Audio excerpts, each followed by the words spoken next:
الحمد للہ رب العالمین والصلاة والسلام علی رسولہ الکریم وعلی آلہ وصحبہ اجمعین ومن تبعہم بإحسان الی یوم الدین اما بعد۔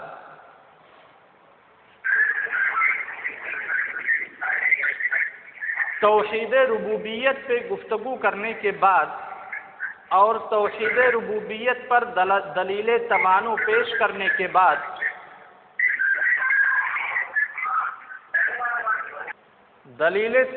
ذکر کرنے کے بعد ابن ابی العز الحنفی رحمہ اللہ ایک نقطے کی طرف منتقل ہو رہے ہیں، چونکہ جو صوفیہ حضرات تھے، اہل تصوف کو نشر کرنے والے، ان لوگوں نے توحید ربوبیت ہی کو اصل اصیل سمجھا اور یہ سمجھا کہ لو کان فیہما آلہہ لفسدتا، جو قرآن کریم کی آیت ہے، یہ آیت در حقیقت دلیل تمانع پہ دلالت کرتی ہے، اور اس آیت کو ان لوگوں نے محمول کیا توحید ربوبیت پہ۔ اہل تصوف کے نزدیک ایک ایسی چیز جو بندوں سے مطلوب ہے وہ کون سی توحید ہے، اسی نقطے کو اجاگر کرنے کے لیے ابن ابی العز الحنفی رحمہ اللہ نے اس کے بعد شروع کیا یہاں سے وَكَثِيرٌ مِّنْ أَهْلِ النَّظْرِ يَزْعَمُونَ أَنَّ دَلِيلَ التَّمَانُ هُوَ مَعنَى قَوْلِهِ تَعَالَى لَوْ كَانَ فِيهِمَا آلِهَةٌ إِلَّا اللَّهُ لَفَسَدَتَا لِاعْتِقَادِهِمْ أَنَّ تَوْحِيدَ الرُّبُوبِيَّةِ الَّذِي قَرَّرُوهُ هُوَ تَوْحِيدُ الْإِلَٰهِيَّةِ الَّذِي بَيَّنَهُ الْقُرْآنُ وَدَعَتْ إِلَيْهِ الرُّسُلُ عَلَيْهِ الصَّلَاةُ وَالسَّلَامُ وَلَيْسَ الْأَمْرُ كَذَلِكَ۔ یہاں پہ بتلانا یہ چاہتے ہیں ابن ابی العز الحنفی رحمہ اللہ امام طحاوی کی قول ان اللہ واحد لا شریک لہ کی شرح میں کہ ایک مکلف سے مطلوب کیا ہے۔ مکلف سے مطلوب تو توحید ہے، لیکن توحید کی کون سی قسم مطلوب ہے؟ کیا وہ توحید ربوبیت ہے یا توحید الوہیت ہے؟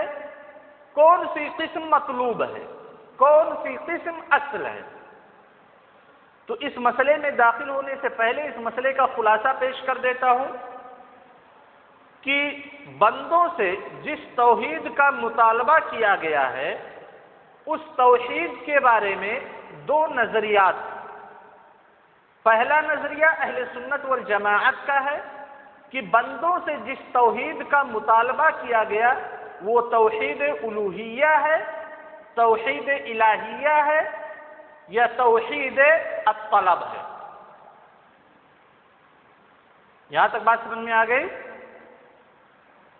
اور اسی توحید الوہیہ کی تقریر اور اثبات کے لیے، اسی توحید الوہیہ کے لیے اللہ تعالی نے تمام رسولوں کو بھیجا ہے، تمام انبیاء کرام کو مبعوث کیا ہے، تمام مصلحین کے اوپر ذمہ داری دی ہے، اور اسلام کے دعات اسی توحید الوہیہ کی تقریر اور اثبات کے لیے جد و جہد کرتے ہیں۔ توحید ربوبیت کا مطالبہ بندوں سے نہیں کیا گیا، توحید ربوبیت کی اثبات کے لیے اللہ تعالیٰ نے رسولوں کو نہیں بھیجا، کیونکہ توحید ربوبیت نیچر سے پتہ چل جاتا ہے، انسان کی فطرت میں توحید ربوبیت بسا ہوا ہے۔ یہ اہل سنت والجماعت کا عقیدہ ہے جو کہ حق بر مبنی۔ دوسرا جو اتجاہ ہے، دوسری جو تھیوری ہے کہ نہیں، بندوں سے جس توحید کا مطالبہ کیا گیا ہے وہ توحید ربوبیت ہے، اور یہ تھیوری ہے فلاسفہ کی، متکلمین کی، اہل تصوف کی، جس کے بارے میں امام ابن ابی العز الحنفی رحمہ اللہ نے کہا وَلَيْسَ الْأَمْرُ كَذَلِكَ، کہ معاملہ ایسا نہیں ہے جیسا اہل نظر سمجھتے ہیں، جیسا کہ اہل کلام سمجھتے ہیں، کہ بندوں سے جس توحید کا مطالبہ کیا گیا ہے وہ توحید ربوبیت. کیوں؟ اس کے بعد ادلہ کا ذکر کیا. کہا توحید ربوبیت تو انسان کے نس نس میں رچا اور بسا ہے. اسی لیے اللہ تبارک و تعالیٰ نے سورہ لقمان میں، سورہ مومنون میں مشرکین سے سوال کرنے کے لیے نبی صلی اللہ علیہ وسلم کو کہا وَلَئِن سَأَلْتَهُم مَّنْ خَلَقَ السَّمَاوَاتِ وَالْأَرْضِ لَيَقُولُنَّ اللَّهُ، کہ اگر توحید ربوبیت ہی مطلوب ہوتا تو پھر اللہ تعالیٰ رسول کو کیوں بھیجتا؟ کیونکہ اللہ تعالیٰ رسول صلی اللہ علیہ وسلم سے کہہ رہے ہیں کہ اگر آپ ان مشرکین سے جو بتوں کی عبادت کرتے ہیں، جو اصنام کو پوجتے ہیں، اصنام سے اپنی حاجت کشائی کی فریاد کرتے ہیں، اگر ان سے آپ سوال کریں گے کہ آسمان اور زمین کا خالق کون ہے تو ان کا جواب کیا ہوگا؟ اپنے ان اصنام اور بتوں کی طرف خلق کی نسبت کبھی نہیں کریں گے. کہیں گے لَيَقُولُنَّ اللَّهُ، تاکید کے ساتھ، لام تاکید نون تاکید، یعنی کوئی شک کی گنجائش نہیں ہے، کوئی احتمال نہیں ہے کہ یہ لوگ خلق کی نسبت اپنے معبودان باطلہ کی طرف کریں گے، کیونکہ وہ چیز نیچر میں بسی ہوئی ہے کہ ساری کائنات کا خالق، اس کون کا خالق، اس کون کا مدبر صرف اللہ تبارک و تعالیٰ کی ذات. سورہ مومنون میں آیت نمبر 84-85 میں اللہ تبارک و تعالیٰ نے کہا قُلْ لِمَنِ الْأَرْضُ وَمَنْ فِيهَا إِن كُنتُمْ تَعْلَمُونَ، یہ زمین جس پہ تم رہتے ہو، زمین کی ملکیت کس کی ہے؟ کون اس زمین کا مالک ہے؟ کس کے ہاتھ میں اس زمین کی تدبیر کی کنجی اور چابی ہے؟ تو ان لوگوں کا جواب کیا ہوگا؟ سَيَقُولُونَ لِلَّهِ، جواب ہوگا کہ اللہ تبارک و تعالیٰ ہی مدبر ہے، خالق ہے، حاکم ہے، مالک ہے. لہذا توحید ربوبیت کے قائل تو مشرکین بھی تھے، اور اسی لیے امام ابن ابی العز الحنفی رحمہ اللہ نے اس سے پہلے ثابت کر دیا ہے کہ توحید ربوبیت وہ توحید ہے جس کی کسی بھی انسان نے، کسی بھی مخلوق نے جس کی مخالفت نہیں کی. سب لوگ توحید ربوبیت کو مانتے ہیں. لہذا فلاسفہ کا یہ کہنا کہ مطلوب توحید ربوبیت ہے درست نہیں. معلوم ہونا چاہیے کہ تمام انبیاء نے جس توحید کی دعوت دی وہ توحید عبادہ ہے، یعنی توحید الوہیت ہے، توحید طلب اور قصد ہے. سمجھ میں آئی بات؟ توحید الوہیت کا ایک نام توحید الوہیت، دوسرا نام توحید عبادہ، تیسرا نام توحید الہیہ، چوتھا نام توحید طلب اور قصد. طلب اور قصد کیسے؟ ابھی اس کا تذکرہ آگے آئے گا، اس کی شرح آئے گی. توحید طلب کا مطلب یہ ہے کہ یہی توحید بندوں سے مطالبہ کیا گیا اسی توحید کا، اور بندے اسی توحید کی وجہ سے اللہ تبارک و تعالیٰ سے سوال کرتے ہیں. آگے اس کی تفصیل انشاءاللہ شرح کے ساتھ آ رہی ہے. اور اسی توحید کی ضد ہے شرک، توحید الہیت کی، توحید الوہیت کی. شرک کا مطلب کیا ہے؟ اللہ تبارک و تعالیٰ کی عبادت میں اللہ تعالیٰ کے ساتھ کسی دوسرے کو شریک ٹھہرانا.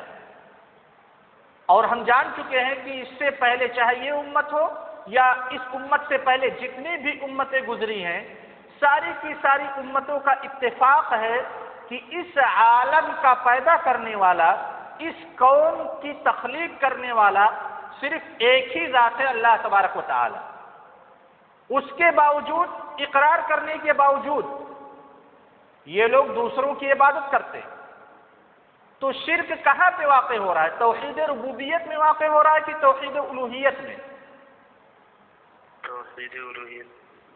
توحید الوہیت میں. توحید ربوبیت میں شرک واقع نہیں ہو رہا ہے، کیونکہ سارے لوگ اقرار کرتے ہیں، سارے لوگ متفق ہیں کہ اس کائنات کو بنانے والا، کائنات کو چلانے والا، کائنات کی تدبیر کرنے والا وہ اللہ تبارک و تعالیٰ ہی ہے. یہی توحید الوہیت ہے. کیا رام جی نے اگر بھگوان کا اوتار نہیں مانتے ہیں تو اگر رام کو ایک دیوتا مانتے ہیں، ٹھیک ہے، کیا دیوتا نے رام ایک دیوتا ہے، کیا رام نے اس سرشٹی کی رچنا کی؟ اگر دیوتا مانیں گے تو نہیں. اگر بھگوان کا اوتار مانیں گے مطلب بھگوان ہی کا روپ ہے، یہ روپ دھارن کر کے دھرتی پہ آئے تھے، تب کہیں گے کہ ہاں رام نے اس سرشٹی کی رچنا کی. سمجھ میں آئی بات؟ تو توحید ربوبیت میں شرک واقع نہیں ہوتا. شرک واقع ہوتا ہے توحید الوہیت میں کہ اللہ تبارک و تعالیٰ کی ربوبیت کے اقرار کے بعد کہ اللہ تعالیٰ اس سارے کون کا خالق مالک مدبر ہے، اس کے اقرار کے بعد جب عبادت کرتے ہیں، کسی چیز کا سوال کرتے ہیں، اپنی حاجت کو پیش کرتے ہیں، تو پھر وہ اللہ کو چھوڑ کر کے دوسروں کے سامنے اپنی حاجات کو پیش کرتے ہیں. سمجھ میں آئی بات؟ اور انہی لوگوں کو جس کے سامنے پیش کرتے ہیں ان لوگوں کو نام دیتے ہیں کہ ہمارے معبود ہیں. اللہ تعالیٰ نے قوم ابراہیم علیہ السلام کے بارے میں کہا، جب ان لوگوں نے کہا نعبد اصناما فنظل لها عاکفین، کہا نعبد اصناما، سورہ شعراء آیت نمبر 71 میں، نعبد اصناما فنظل لها عاکفین. یہ قوم ابراہیم علیہ السلام کی قوم نے اپنے ان بتوں کے بارے میں کہا تھا جن کی وہ پوجا کرتے تھے. حالانکہ ابراہیم علیہ السلام کی قوم اقرار کر چکی ہے کہ اس ساری کائنات کا رب اللہ تبارک و تعالیٰ ہے. اس کے باوجود جب اعتکاف کرنا ہوا، عبادت کرنا ہوا، تو اللہ تعالیٰ کے ساتھ ساتھ ان بتوں کی بھی عبادت کرتے تھے. جب ابراہیم علیہ السلام نے ان بتوں کو توڑا تو ان لوگوں نے کیا کہا، من فعل هذا بآلهتنا انه لمن الظالمین. کیا کہا؟ بآلهتنا، کہ یہ ہمارے معبود ہیں، یا یہ کہا کہ یہ ہمارے رب ہیں، یہی کائنات کو چلانے والے ہیں. ہاں شباب جی، معبود کا رب نہیں. معبود کا رب نہیں کہا.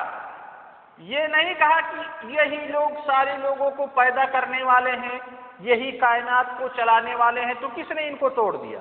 اگر ایسی بات کہتے تو لوگ ان کے عقل پہ ہنستے کہ یار جب یہی ساری کائنات کو چلانے والے ہیں تو ان کو کیسے کوئی توڑ سکتا ہے. بات سمجھ میں آئی؟ جی. اسی طریقے سے ابراہیم علیہ السلام کی قوم نے ابراہیم علیہ السلام سے کہا اَأَنْتَ فَعَلْتَ هَذَا بِآلِهَتِنَا یا ابراہیم. پھر اس کے بعد کہا حَرِّقُوهُ وَانْصُرُوا آلِهَتَكُمْ. ان سارے لوگوں نے جتنی بھی آیات پیش کی گئی، اللہ تبارک و تعالیٰ کے علاوہ جن لوگوں کی عبادت کرتے تھے اس کو کیا نام دیا؟ الہ کا نام دیا. ٹھیک ہے؟ لہذا شرک توحید ربوبیت میں واقع نہیں ہو رہا ہے، توحید الوہیت میں واقع ہو رہا ہے. اس کے بعد ایک نقطے کی طرف اشارہ کیا. جب یہ معاملہ سامنے رکھا کہ آخر بندوں سے مطلوب کون سی توحید ہے، تو اہل سنت والجماعت کا عقیدہ تو سامنے آ گیا کہ بندوں سے مطلوب توحید الہیہ ہے. ٹھیک ہے؟ لیکن کیا اس کا مطلب یہ ہے کہ توحید الہیہ کا اقرار کر لو، توحید ربوبیت کا انکار کر دو؟ نہیں. اسی لیے آگے نقطے کی طرف جا رہے ہیں کہ جو آدمی توحید الہیہ کا اقرار کرے گا تو توحید الہیہ کا اقرار اسی وقت کرے گا جب توحید ربوبیت کا وہ اقرار کر لے گا. توحید ربوبیت کے اقرار کے بغیر توحید الوہیت کا اقرار ممکن نہیں ہے. سمجھ میں آئی بات؟ جی. تو اسی لیے کہا توحید الوہیہ توحید ربوبیت کا متضمن ہے. متضمن مطلب شامل. کیوں؟ اس قول کا مطلب کیا ہے کہ توحید الوہیہ توحید ربوبیہ کا متضمن ہے؟ مطلب یہ ہے